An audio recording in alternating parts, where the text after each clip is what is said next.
중세 미술, 초기 그리스도교 미술, 로마네스크, 고딕, 초기 그리스도교 미술. 아름다움이 이데아를 추구했던 그리스 로마 미술은 중세가 되면서 자취를 감춘다. 이유는 크게 두 가지로 나눠 생각해 볼 수 있는데, 우선 중세 초기 환경적 요인이 있다. 중세 초기라 할 수 있는 500여 년간은 전쟁과 약탈이 반복되는 정치적 혼란기였다. 논란이 있기는 하지만 우리가 중세를 암흑시대라고 평가하는 것이 정당하다면 그 이름에 가장 잘 부합하는 시기가 중세 초기라고 하겠다. 이러한 정치적 혼란 속에서 예술이 발전하기는 어려웠다. 그리스 로마 미술이 쇠퇴한 두 번째 이유는 내적인 측면으로서 그리스도교의 탄생 배경과 관련된다. 근대 철학자 니체에 따르면 그리스도교는 자신들의 주인이었던 그리스 로마 문명의 원한을 가진 유대인이 원한이 도덕을 근간으로 한다. 주인이 가진 좋은 것을 악으로 규정한 이들은 인간적이며 진취적인 그리스 로마의 문화를 인정할 수 없었다. 이에 따라 그리스도교가 장악한 중세에 그리스 로마의 거대한 예술적 이념은 자취를 감추었다. 그리스도교의 절대적이고 배타적인 특성은 종교와 관련되지 않은 예술의 가치를 인정하지 않았다. 예술은 교리 전달의 보조 수단으로서만 인정되었다. 이러한 종교 중심의 세계관이 시대 전체를 지배하고 있는 상황에서 예술은 사실상 퇴보했다. 다만 중세 후기에 이르러서는 교회 건축 발전과 함께 예술이 미약하게나마 발전할 수 있었다.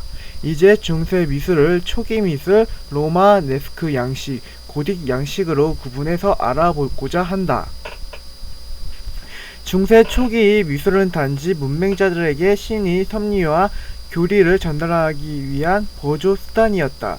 교회는 신, 영혼과 같은 형이상학적 개념들이 시각적인 이미지로 바꾸는 데 미술의 역할이 있다고 생각했다. 당시 미술가들 역시 자신의 재능은 신으로부터 부여받은 것이므로 당연히 신에게 바쳐야 한다고 믿었기에 이 시기의 작품들은 대부분 익명으로 제작되었다. 초기 그리스도교인들의 지하묘지이자 로마 제국의 박해시대에 피난을 겸한 예배 장소로 사용되었던 카타콤베의 벽면에는 이 당시의 그림들이 남아있다. 다만 이 그림들은 그리스 미술과 비교하기 민망할 정도로 유치한 면이 있다. 앞서 이야기한 대로 중세 초기 그림은 예술 자체의 목적이 아니라 교리 전달의 수단이었기 때문이다. 위 벽화에서 가운데 예수 그리스도가 왼손에는 생선을 오른손에는 빵을 들고 있다.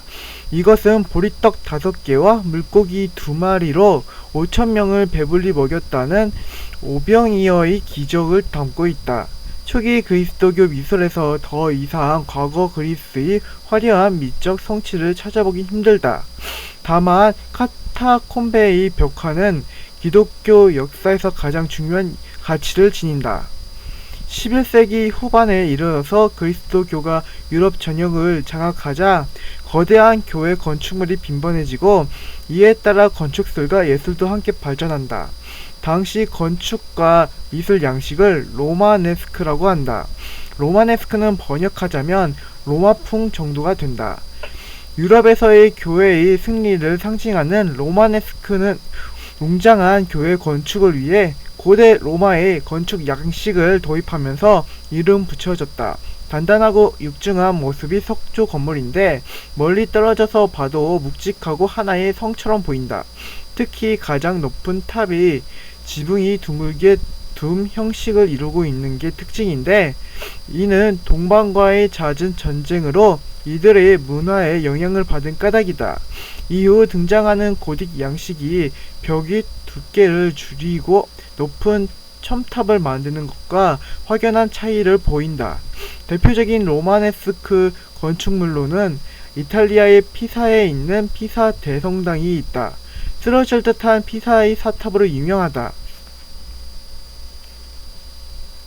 로마네스크가 이렇게 두껍고 육중한 모습을 띠게 된 데에는 종교적 해석적인 측면과 기술적인 측면에서 이유가 있다. 우선 종교적으로 볼 때 당시 교회는 지상에 만든 신이 공간이라는 의미를 가졌다. 교회라는 공간은 신이 실제로 내재할 수 있는 곳으로 악한 세계로부터 종교적 이념을 보호하는 전투적 공간이었다. 그런 까닭에 건축은 성과 같은 모습을 하였다. 다음으로 건축상의 이유도 있었다. 아직 건축 공법상으로 충분히 발전하지 않았던 까닭에 건물을 높게 올리기 위해서는 그 무게를 지탱할 기둥과 벽도 함께 두꺼워질 수밖에 없었다. 두꺼운 벽 때문에 창은 좁고 작게 낼 수밖에 없었고 결과적으로 실내는 어둡고 차분한 느낌을 자아냈다. 이 당시에 교회를 다니는 사람이었다면 신은 근엄하고 무거운 존재라고 생각할 것이다. 11세기에서 12세기 200여 년 동안에 로마네스크 양식이 유행했다면 이후 200년간은 고딕 양식이 유행했다. 고딕은 건축술 발전과 함께 등장했다. 천장이나 건물의 무게를 지탱하는 기둥과 골격에 대한 기술이 발전하면서 벽의 두께는 얇아졌고 높고 아찔한 천탑들이 들어섰다. 그래서 건물은 한결 가벼워 보인다. 벽이 얇아지면서 큰 창문을 낼 수 있게 되었고 창을 막은 유리에 장식을 하는 스테인글라스가 크고 화려해지기 시작했다.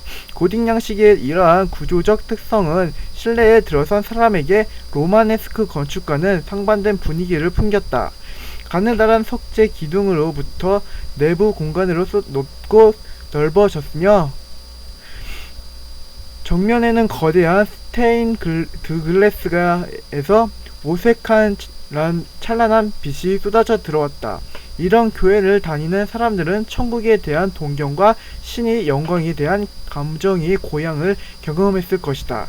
고딕 양식을 대표하는 건축물은 파리의 샤르트르 대성당이나 노트르담 대성당이 있고 한국의 명동성당이 고딕 양식을 따르고 있다.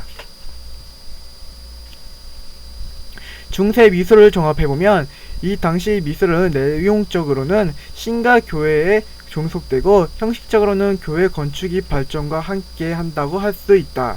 예술의 독자적인 가치는 인정되지 않았고 신의 영광과 권위를 드러내거나 교회의 교리를 전달하는 수단으로 예술이 사용되었다. 다만 초기 그리스도교 미술을 지나서 로마네스크 양식과 고딕 양식을 거치면서 미적인 요소가 반영되고 확장되었다. 중세 미술은 절대적이고 보편적이며 불변하는 진리로서의 신에 대한 미술이지만 그렇다고 해서 고대 그리스 로마 미술처럼 절대주의적 미술로 평가할 수는 없다. 내용상 절대적인 존재를 다루고 있으나 예술의 본질로서의 아름다움의 형식에 있어서는 퇴보한 느낌이 강하다.